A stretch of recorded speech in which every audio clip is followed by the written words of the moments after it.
Hey there, home cooks! Today I'm diving into the world of kimchi, that tangy, spicy, umami-packed Korean favorite.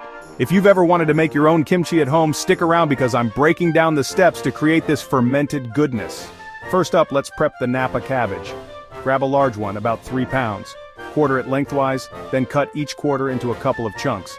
Dissolve half a cup of coarse sea salt in 5 cups of water, and soak the cabbage pieces, making sure they're submerged.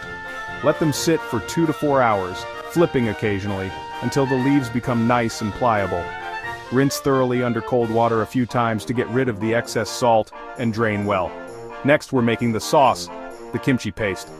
In a bowl, combine half a cup of Korean chili flakes, adjust the amount if you prefer less heat, 4 to 6 minced garlic cloves, a grated inch of ginger, 2 tablespoons each of fish sauce, or soy sauce for a vegetarian option, and salted shrimp if you want that extra umami kick.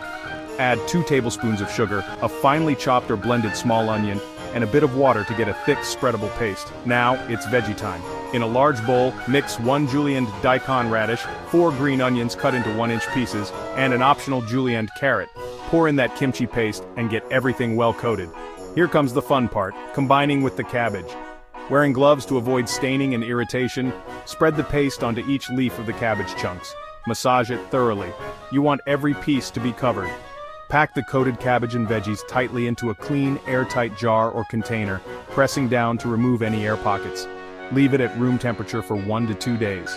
Once it starts bubbling and has that tangy aroma, transfer it to the fridge to slow down fermentation. Kimchi is ready to eat after fermenting, but it tastes best after 1 to 2 weeks in the fridge. It'll keep developing flavor and can be stored for up to 3 to 6 months. Feel free to tweak the recipe. Substitute fish sauce with soy sauce for a vegetarian version, or add Asian pear or apple for a hint of sweetness. And that's it, your DIY kimchi. Enjoy this flavorful tradition packed with probiotics. Let me know how it turns out and any creative ways you use it in other dishes. See you next time.